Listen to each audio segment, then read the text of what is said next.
because we have a recording. Hi, everybody. Welcome to our call today.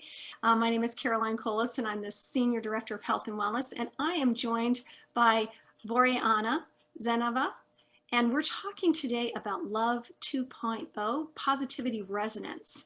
And Borianna studied psychology at Harvard University and graduated from the First Whole Being Institute certificate in positive psychology. And she presented her research on expanding the ability for positivity resonance through character strengths at the International World Congress of Positive Psychology in 2015. And we were just talking about how when she was 10 years old, she had an epiphany, and I love that word. It's such a great word, epiphany, about wanting to teach love. And I can remember actually when I was quite young, wanting to be a dancer. And I think those dreams when we're little really have an impact on us. You know, they influence us in some ways. It's interesting to me that you met Tal Ben-Shahar, and from those like that micro moment or that moment, you said your whole life changed. And that's kind of what micro moments of positivity are, right? They give us these little pockets, and sometimes they direct our lives in an entirely new direction. Let's jump into I know you have a slideshow for us, and we've got a wonderful presentation today. Let's jump into it and get a little background and a little context, because there's a lot of myths about love, especially about it having to do with romance. Well, so first of all, I have nothing. I love dark chocolate covered strawberries and roses. There's Me nothing too. wrong with that. And even if I don't receive them, I go and buy them myself. So, you know, that romantic love has its own place in the world. But what we're going to be talking about today is much bigger, and it's redefining really how we perceive love or connection. And it's actually something that can help us a lot in our lives if we're a little bit more conscious about it, and focus, bring more awareness, and create more space for that kind of connection.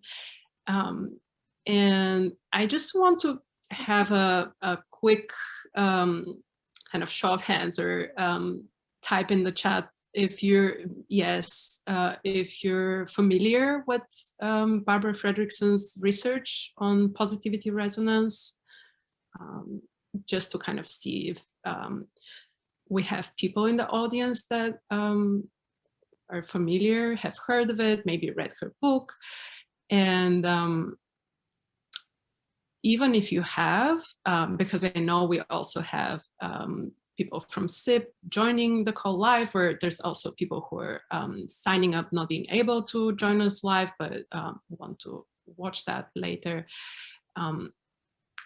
It's good to get a reminder, even if, even for myself, every time I hear or every time I speak about it, every time I prepare to speak about it, it's I take this pause to remind myself that to appreciate that. So just to know, we've got a lot of no's. Some are familiar, some are slightly familiar, some are yes, but it seems to be about 1/3 are familiar, and 2/3 are 1/3 are somewhat familiar, and 1/3 not familiar. So great. This should be, I think you guys are going to enjoy this talk today. Wonderful.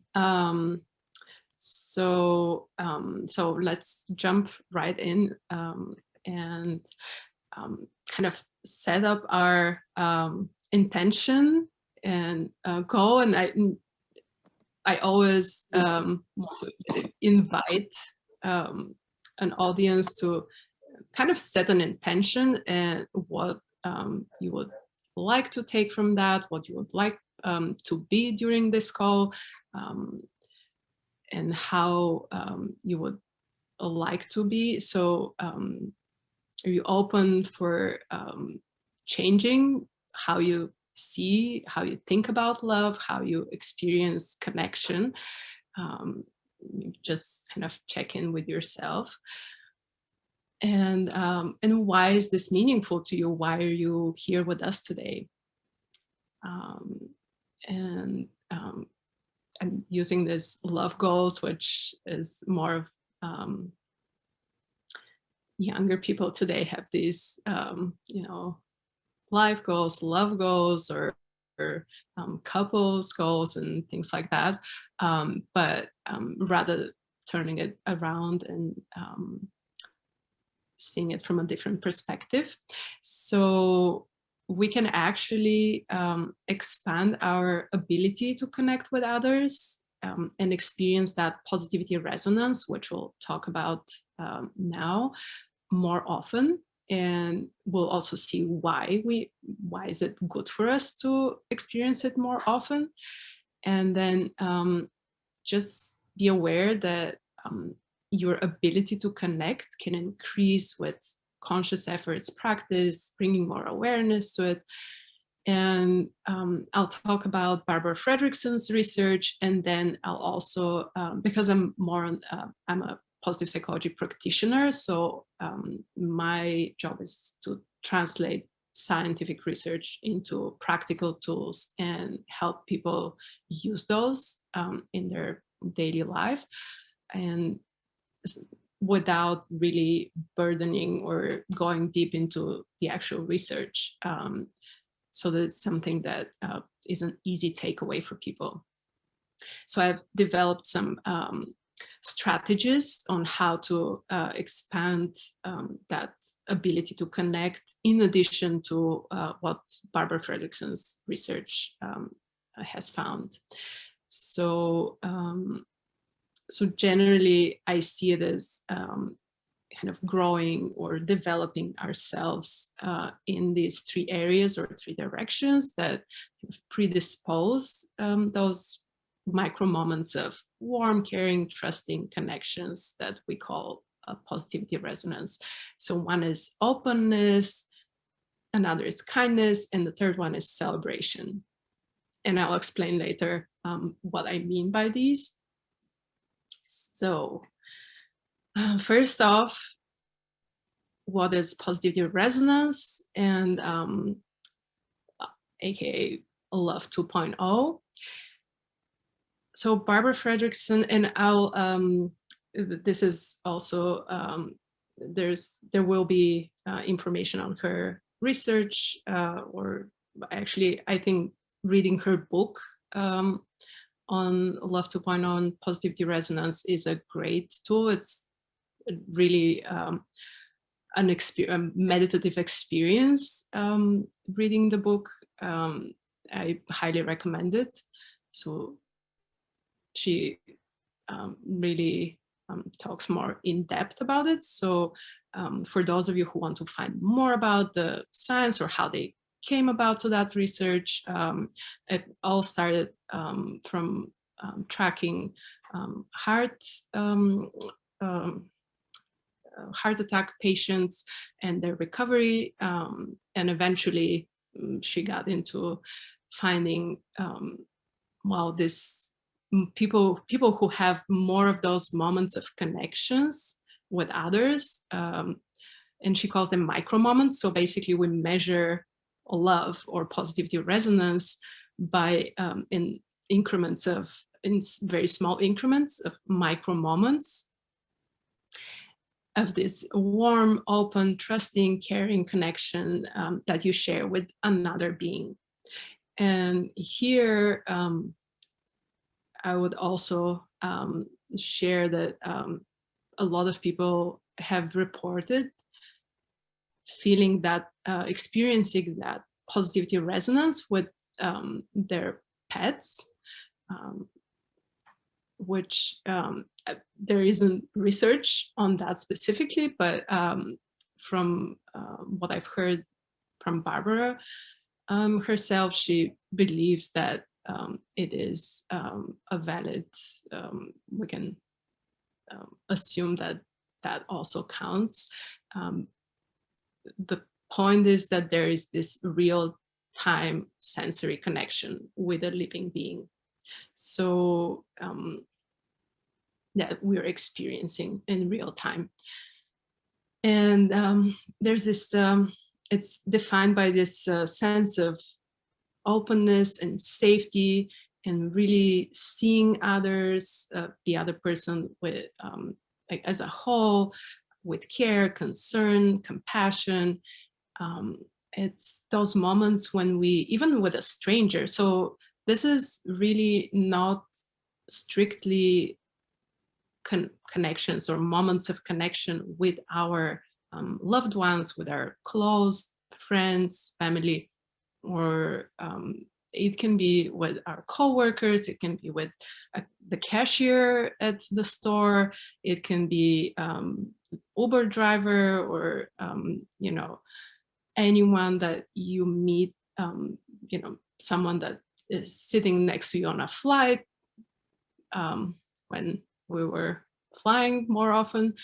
Um, and we'll talk about that. How are we finding space for connection during this past year, during the pandemic?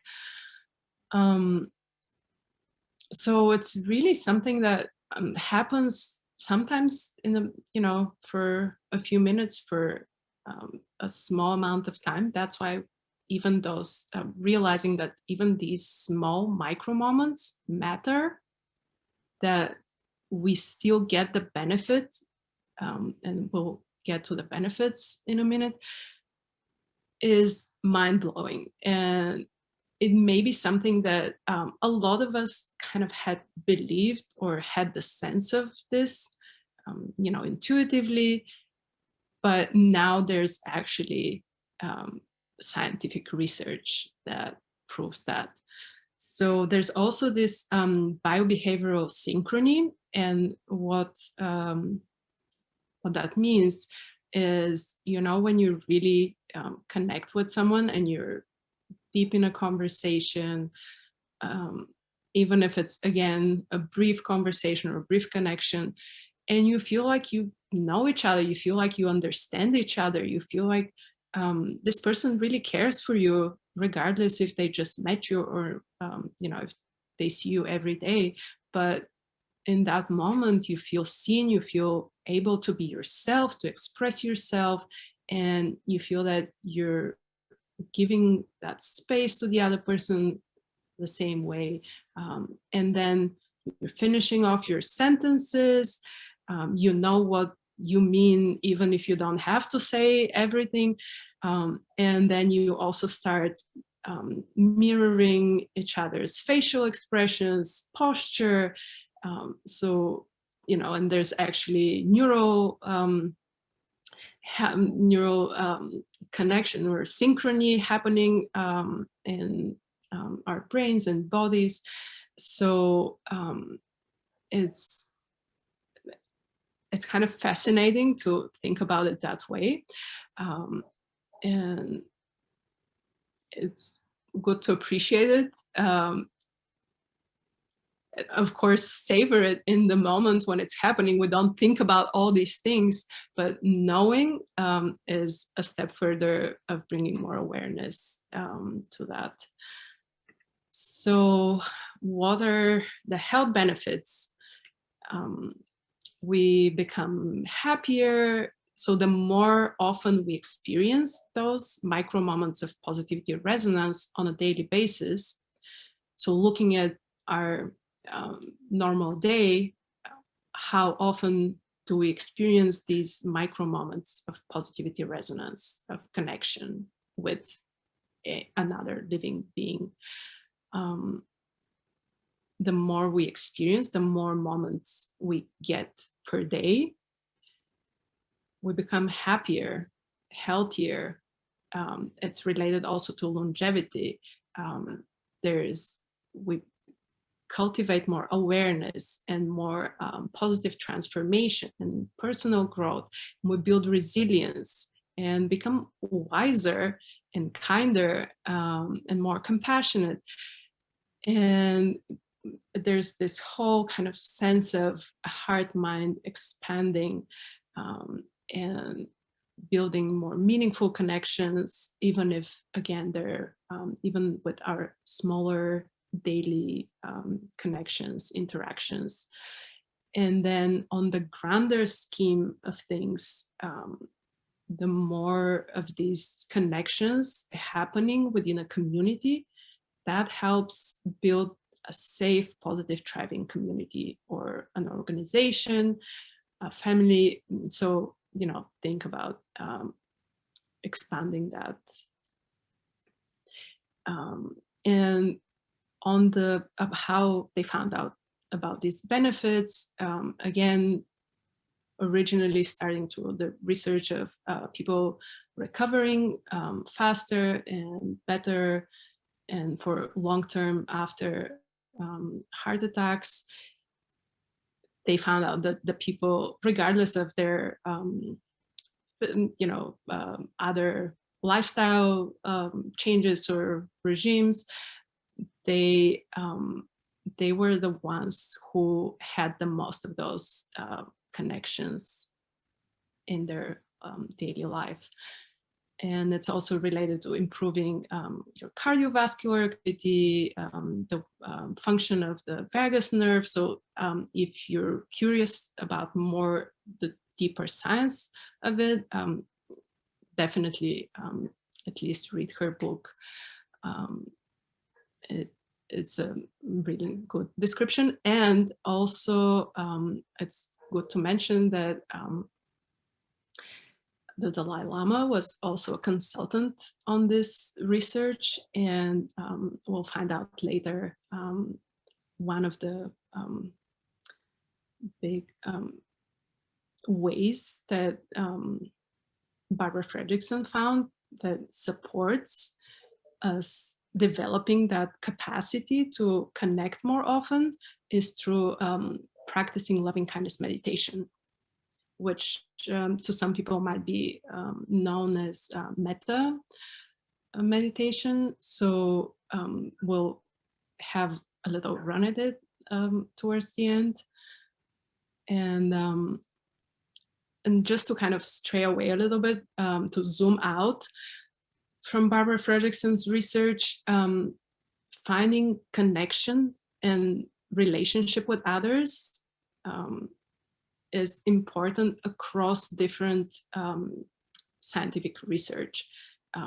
There's, research on post-traumatic growth, on resilience, and the blue zones. These are just three that I'm mentioning, but connection, having that ability to reach out, to get support from others, to be able to develop meaningful relationships, that has actually helped people, overcome traumatic experiences, build resilience. And also, if you're familiar with the blue zones, these are areas around the world that have the people living the longest and also in good health. So again, that was something that they found out regardless of their diet or other factors. Connection and that sense of community and relationship with others was always present as a main factor. So it's really what we run on. America may run on Dunkin', but people run on love. It's more and more clear from scientific research. Borianna, So we had a comment in the chat that just said that, it seems from Deb, it's one of the challenges of the pandemic has been that we have fewer opportunities for these micro moments of connection, as we're more oftentimes inside and less out in the world bumping into others. Exactly. And I actually wanted to thank you. That it wasn't a planted question. I love when somehow everyone or someone in the audience has the exact right question or comment that is a perfect segue to what we're doing next. And I wanted to, before we get into the other methods of boosting or expanding our ability to connect. And again, this is so some people are more predisposed for that kind of connection and others not as much. And also through our lifetime with different events that can change we can close up a little bit or be more open. And sometimes it's actually traumatic experiences that can push us to be more open, or it varies how we respond. But so it can change our ability to connect, or willingness to connect, or openness to connect can vary through our lifetime. But when we put more conscious effort in that direction, we're able to expand in that way and get all those benefits. And I wanted to have people get a quick chat about that, if we can do the breakout session, and discuss or share how you have been able to find the space, or the how you've been able to create space for connection, for love, for that human connection in somewhat real time,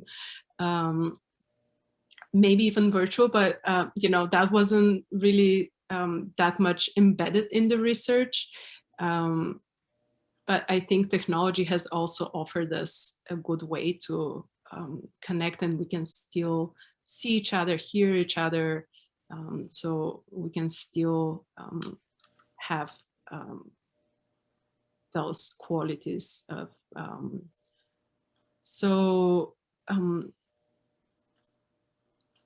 and let's do maybe. Do you want to do the breakout rooms now? Mm-hmm. Yeah, so you have about 4 or 5 minutes. Okay, hang on 1 second. And just take turns sharing how you've been able to find connection, the opportunities for connecting with others during the past year. I'm going to go ahead and do that.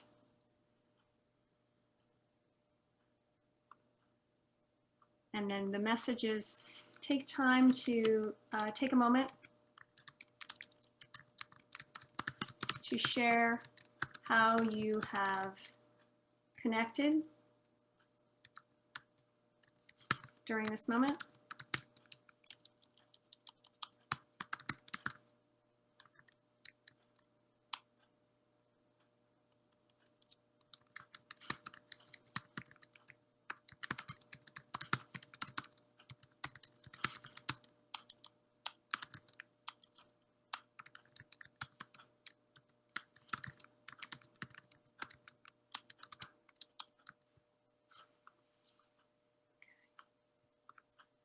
All right. So, and I'm not in a position to join a breakout room. That's fine. You don't have to join. Who's left with me? Anybody want to share that, or in the main room? Hey, Bunny, how you doing? Let me just check for 1 second to see how we're doing in the breakout rooms to make sure everybody has somebody. I'm going to move Nancy to move to room 3. All right. We have, give me 1 second. Kathy, Joanna, let me move that.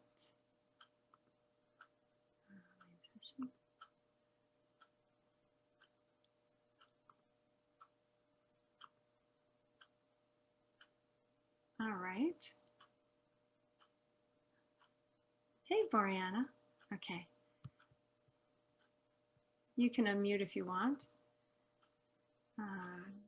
Okay, I didn't realize I was muted.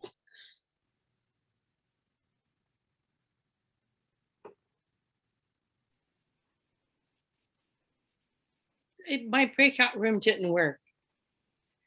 Oh, There was just one other person there, and they were must have been on mute, like, and they, when your screen goes dark, it, Yeah. it was. oh, Yeah, Kathy, it's okay. It just takes a moment. Sometimes people elect not to join, and that's okay. That's why we have the main room here. So how have you experienced micro moments of positivity in the pandemic, In the during the pandemic?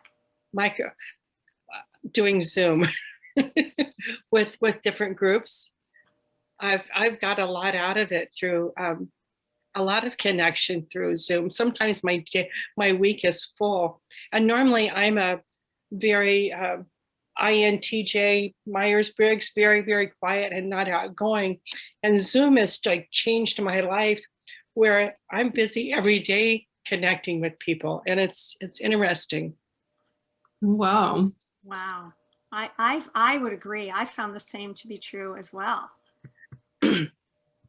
So I feel blessed, and it's expanded my life to groups that I wouldn't have been meeting. There's this chef, AJ, Yeah. and I was plant-based for several years, but she started doing this daily show, and I started watching it, and my world of people I knew to be plant-based just expanded out so much, and I didn't feel so alone eating that way, because no one else in my family is plant-based, and I could feel really isolated. And so she opened my world up to all these other people that didn't know were like me. That's awesome. That is such a great example. And I love that. Should I go ahead? We have had Chef AJ here. She's presented a bunch of programs for us, and she's one of my favorite people. And her recipes are yummy. Should I go ahead and, Borianna, and close the rooms and have Yes, everybody and come we back? can bring, yeah, Okay. so we can hear maybe from more people. Okay, so let me just broadcast them. Doesn't look like I can. Yeah. That's very fascinating how actually technology had worked to the benefit and advantage for some people. Yeah. Yeah. We had a NIA, I teach the NIA technique, and we had a NIA jam for Black Lives, not Black for Black Lives Matter, for the Black Health and Women's Health Initiative. And it was taught by all the NIA teachers of color. And we raised almost $10,000 for that organization. And that Wow. never would have happened without Zoom, right? Because we had teachers from all over the world, and we had people participate from all over the world. And these two organizations had started at the same time. NIA started 38 years ago, and the Black Women's Health Initiative started 38 years ago. So it was something that created such a positivity resonance, all of these people coming together for a cause and doing something for someone else. Borianna, I thought that was pretty amazing. All right, y'all. We're going to hear from you. Is there anyone, that wants to share about what they discovered, and again, in their group? How was it for you? You can go ahead. Yes, Lois, go ahead. You have to unmute yourself, darling. It was great, and we both agreed that it's important to reach out, but the picking and the choosing of who you're reaching out to is essential. And also, especially during the pandemic, it takes a certain amount of energy to reach out, because we're in our homes, we're comfortable, so it's a very interesting situation. Wouldn't you say that's very true? Thank you, Lois, for sharing that, Borianna. Yeah, we also had someone share how actually through technology, because of Zoom meetings and calls, she was able to connect with more people and more groups than probably she would have in in person and before the pandemic. So it's really good that there's always some benefits in in every challenging situation, that if you kind of turn things around, there's something good. I remember one of my teachers and my mentors, Elaine de Beauport, said, "Everything gives me something." And it sort of reminds me of what we learn in positive psychology about benefit finding, right? Looking for the benefit. And Yeah. that's what And we were talking yeah. about. And that doesn't mean, neglecting the other side. Right. It's like incorporating the and, right? It's Mhm. difficult, and this is also true. Great. I Yeah. know you have more information for us, and this is so, So- everybody, is this enlightening for you that it really is, as Bunny was asking, it's not about, romantic love. We're not dissing that, but that this opportunity for us to feel micro moments of positivity and actually look for them can be health enhancing. It's interesting how one door closes and another door opens. That's what we're finding out. Yeah. And there's always, room to grow. Do we have a question from Laura or a comment? Oh, no, it's not a question. I just was gonna comment. Is it okay to take a moment? Mm-hmm. I just wanted to say that I had a death when my father died in June 30th. And because of Zoom, even though I'm not thrilled with, Zoom, but because of it, I'm able to join a bereavement group that I don't think I would be joining otherwise. And it's so interesting to hear a lot of people, because of COVID, are joining these bereavement groups. So it's just really, it's a really nice support. And there's definitely love. You could feel the love. Everyone's in pain because they've lost somebody, but there's definitely love, and it's circulating, and it actually does come through the computer. Not as great as if you were in person, but what are you going to do? It's the next best thing. Right. Yeah. Thank you so much for sharing that, Laura. That's a beautiful example of love 2.0 and how we're creating connections in a way that just hasn't been possible. And as we come upon the year anniversary of this, and there has been so much love, right, Borianna? It's important to look and lean into the love. So it's great to hear that you're doing that. Thank you. Thank you.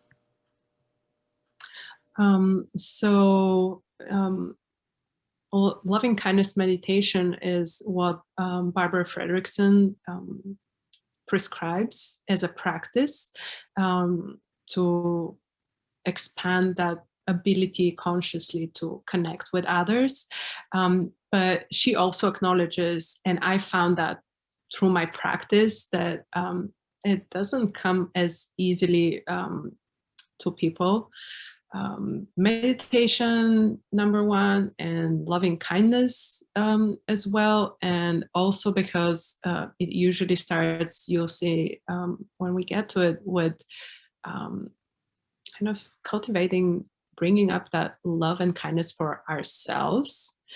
And that can also be something that people struggle with. So that's why I was motivated to find, based on Barbara's research, to look at other ways, and using character strengths is a great tool for those who are familiar with the VA Institute and character strengths.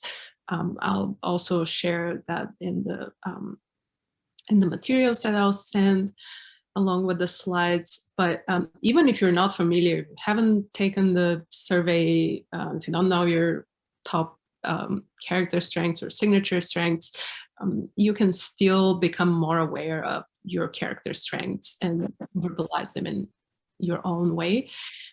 So openness, kindness, and celebration are the areas that I've kind of defined as directions in which we can grow and be aware, catch ourselves when we're not growing, when we're not expanding them, and to correct and adjust, to regulate ourselves and be more deliberate and conscious about it.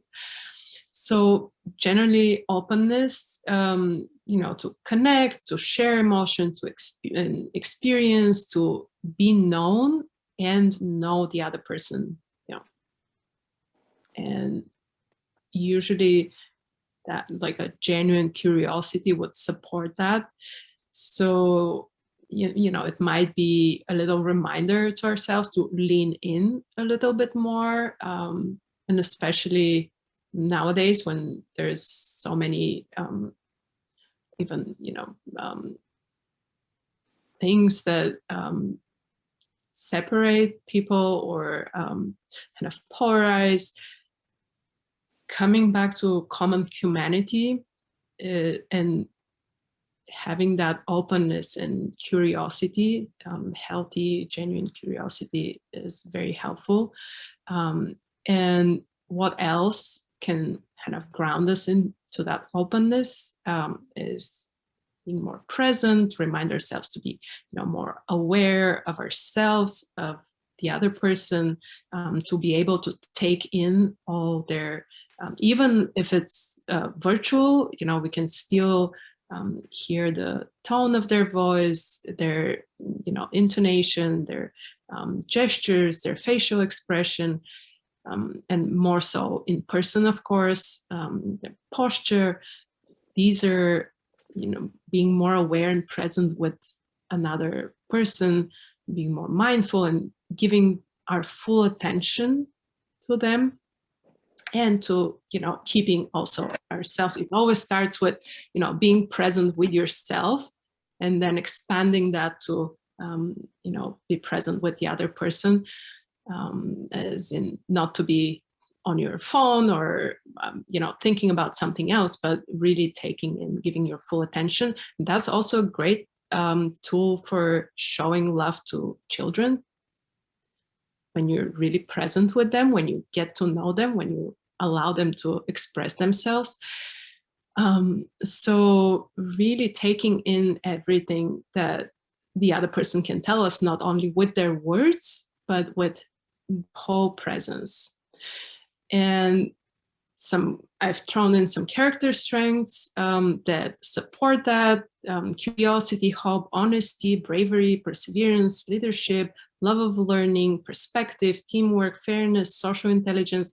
And they can be something that you might need to tap in order to be more open. So sometimes it might be a little bit more bravery to push you, to help you be more open, or honesty or curiosity, or sometimes it's perspective that can, lead you to, be more open.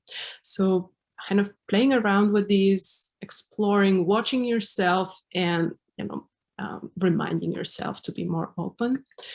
And then on kindness, it's really practicing the principles of loving kindness and showing up with compassion, with genuine care, concern, and cultivating that trust and positive regard, and holding a judgment-free space for expression for yourself, for the other person, in organizations also, but in more intimate relationships and within families.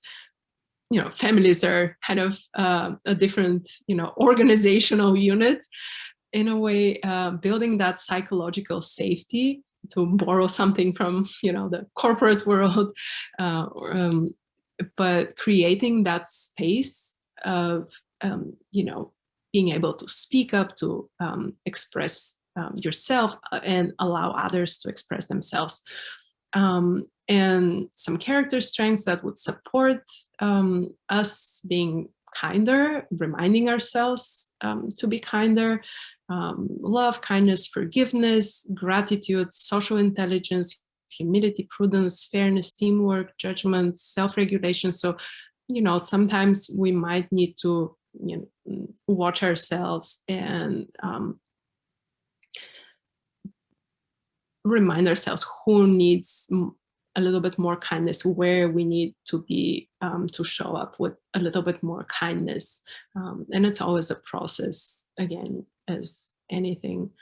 And then celebration is one of my favorite.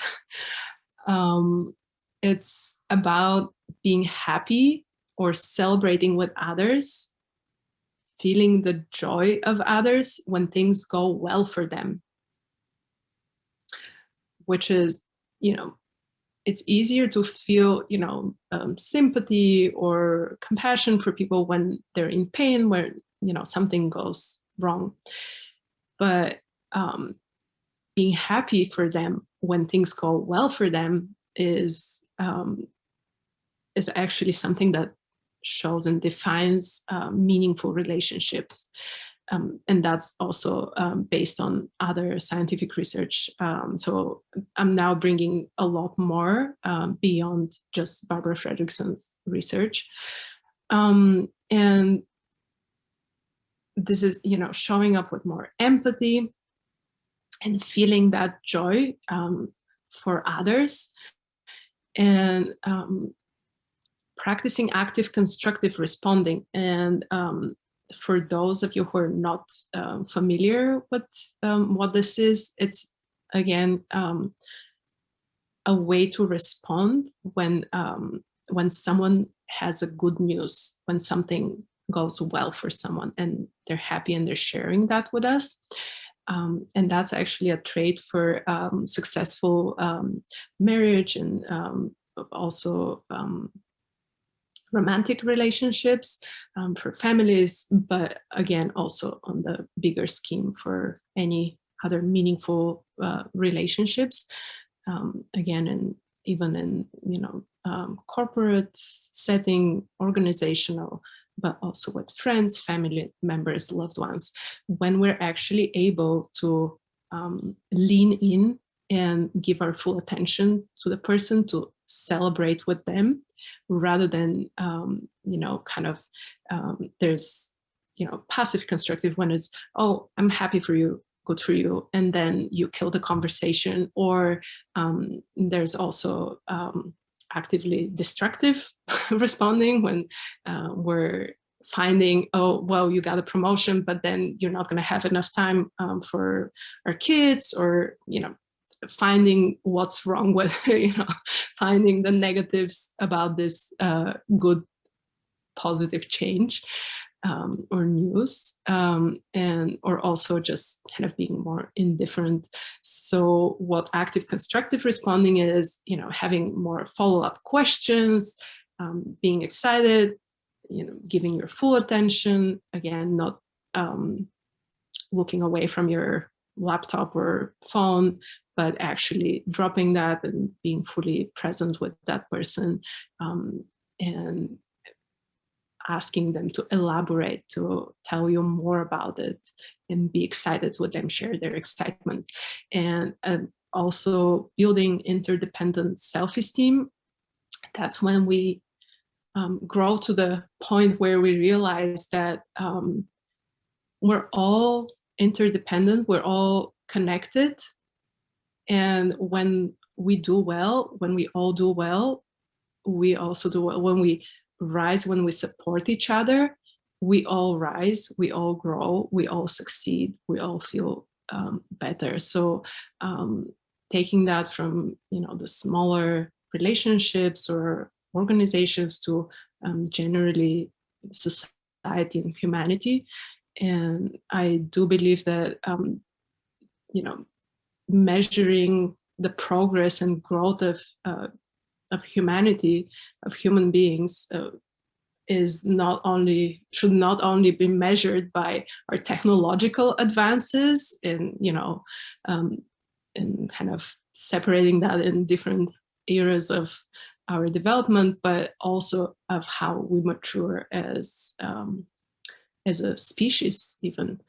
And I do believe that shifting from this competition, age of competition, and kind of getting into a more an age of collaboration and mutual support is something that will help us move forward where we are. And then some character strengths that would support that celebration. I'm sorry, my headphone dropped. would be zest, hope, spirituality, gratitude, appreciation of beauty and excellence, creativity, humor, humility. So recognizing that, and it's very easy to slip because, you know, it's the human nature to be jealous or resentful when we see someone happy or doing well, both on, you know, speaking of Valentine's Day now, of relationships or other successes in life, or just happy moments. And it's actually a really good practice to getting also information from when we catch ourselves feeling that. What does that feeling tell us? There's always something on the other end. We want something. And also, as in coaching that's used, you know, how do you imagine, you know, imagine how it feels when you actually have achieved or when you have gotten that goal, because what we want can be turned into a goal, or, you know, dreams can be turned into goals. And a tool that helps us achieve them, get there, is also, you know, to imagine how it feels. And what, you know, better way when you actually see it, and use those mirror neurons in your brain to and empathy to imagine, you know, feel the joy of others when they have what you want to have, or just even if you have it, you know, being able to feel it with them, that also helps you get closer. So just a quick poll, thinking about yourself. Where do you shine? Where are you best at? What comes most naturally to you? Openness, being open, being kind, or being happy for others. And for me personally, I think openness was originally the easiest one for, you know, for me. And celebration, I think, was the one that I actually had to be more conscious about and watch myself. So I'll be interested to see how others feel. So kindness is actually coming up right now, climbing the chart, which is, that's good to know. I think we might be done. I can end the poll. Did everybody get a chance? Yeah, it looks like it. Okay. Mm-hmm. Kindness Okay, is the so winner. kindness is the winner. And then we have pretty much evenly split between openness and celebration. That's great to see that. We Can did I have comment? We did have a question, hang on 1 second, regarding from Joy about hearing samples of words used to express the emotions you're describing. And Joy, did you mean, for example, with constructive responding, or if you want to unmute and Oh, question? I think everything would be helpful. Well, I can give you an example. Like recently I made banana bread, Borianna, and I haven't made banana bread before. And my husband and I decided to get fancy and put like a banana on top. And I said, honey, what did you think about the banana on top? He goes, oh, I thought it was totally unnecessary. And, you know, that's such a great example of not doing constructive responding, but he didn't mean it. He just was like, you know, you went to all that effort and it didn't, you know, he didn't think it made that much of a difference. But instead of saying, well, wow, you know, I loved it, or I love bananas, or, you know, next time I think you could do it with it or without it. And I think that he didn't mean to take away my joy. He was just being honest, but it just cracked me up. Do you have other examples of how constructive responding works and how it sort of doesn't sometimes?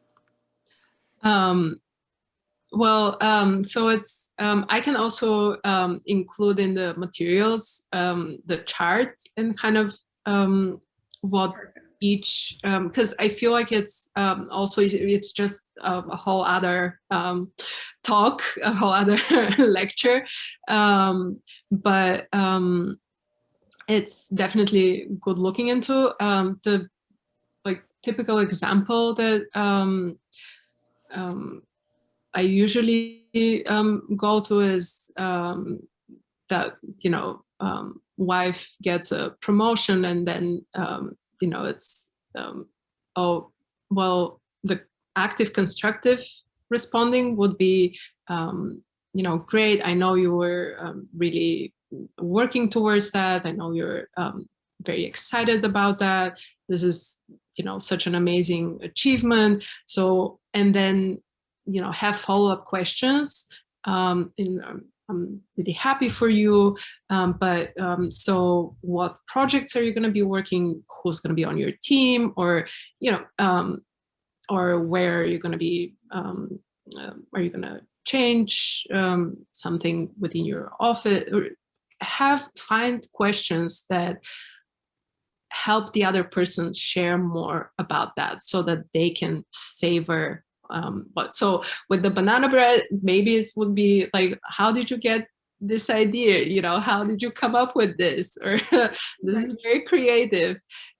So and you know, it can be for big things and for the small things.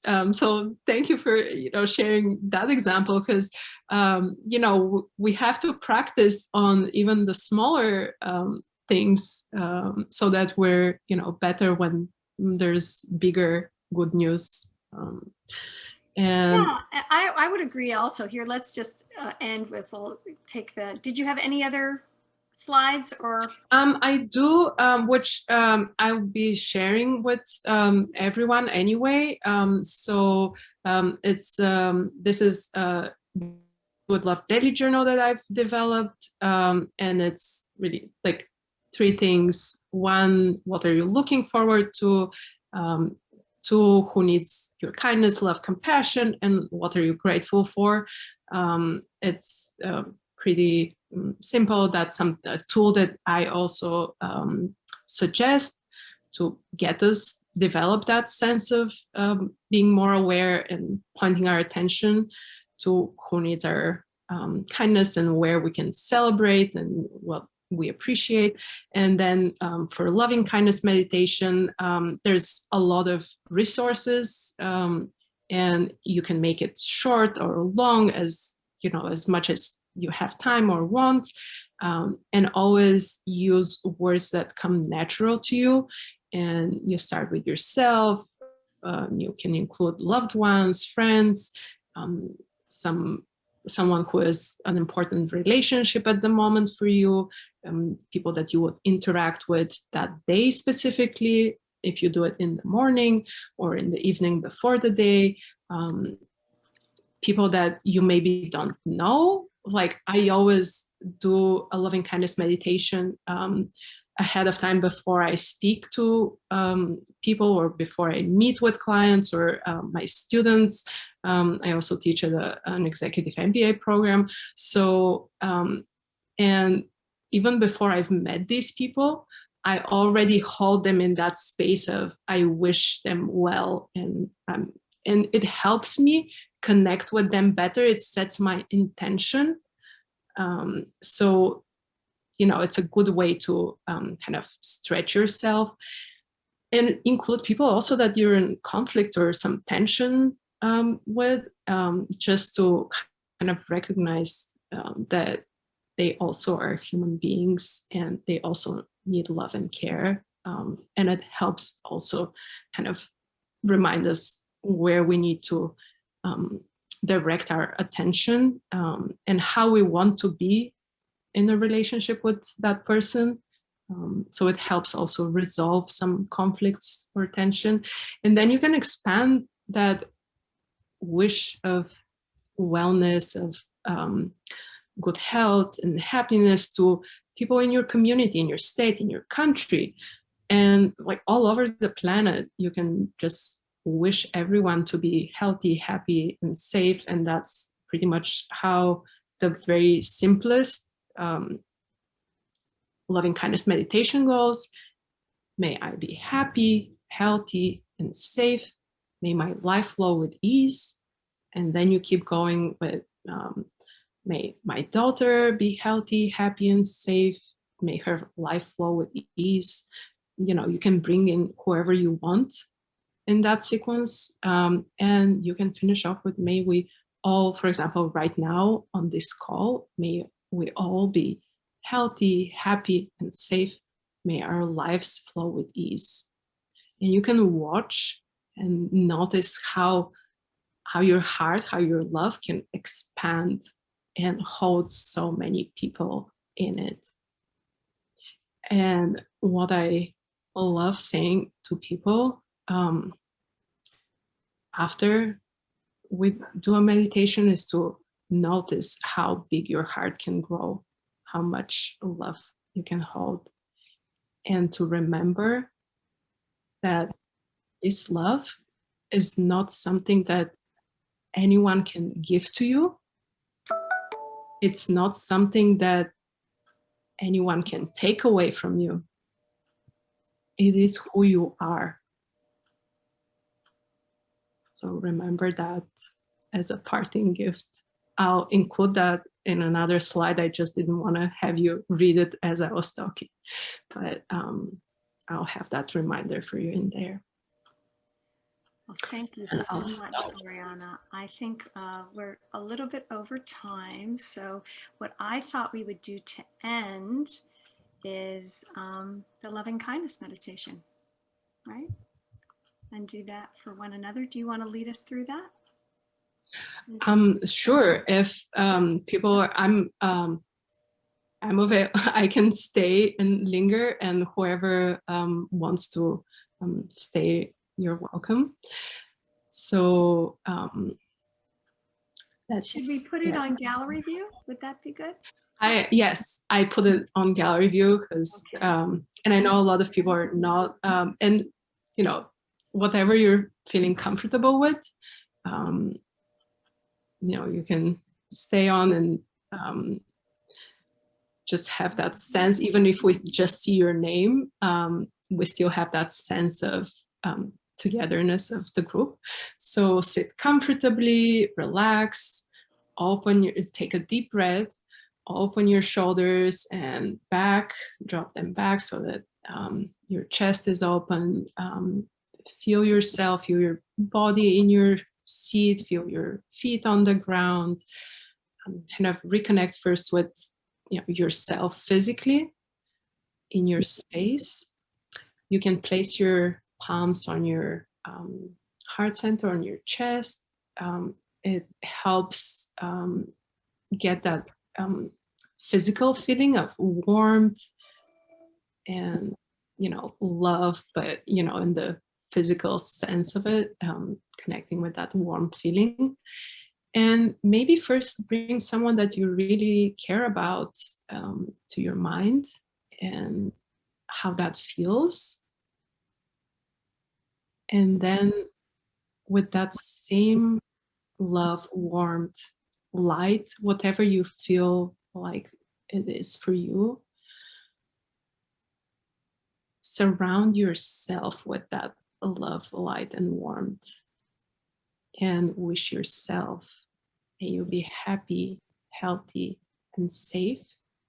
May your life flow with ease. And think of someone that you love, maybe the same person or others, and you can hold more than one person, whatever you're comfortable with, in your mind's eye, and expand that circle of love and light and warmth, and wish them, may they be happy, healthy, and safe. May their life flow with ease.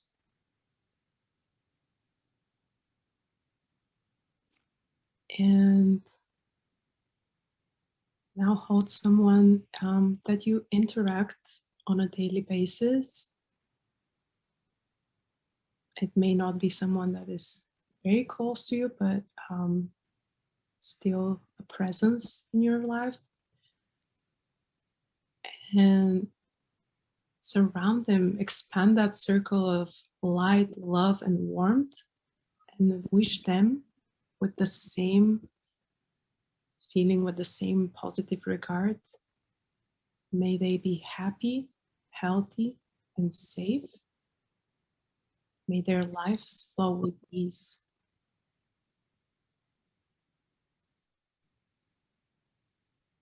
And now hold all of us here,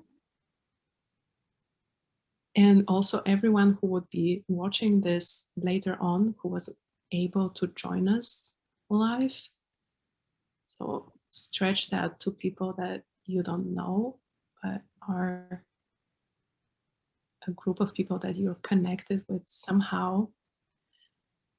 And with the same feeling of love, light, warmth, or if you imagine this is a big bubble of light, stretch that and hold everyone in that space, everyone on our call today.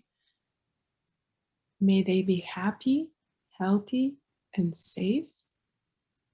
May their lives flow with ease.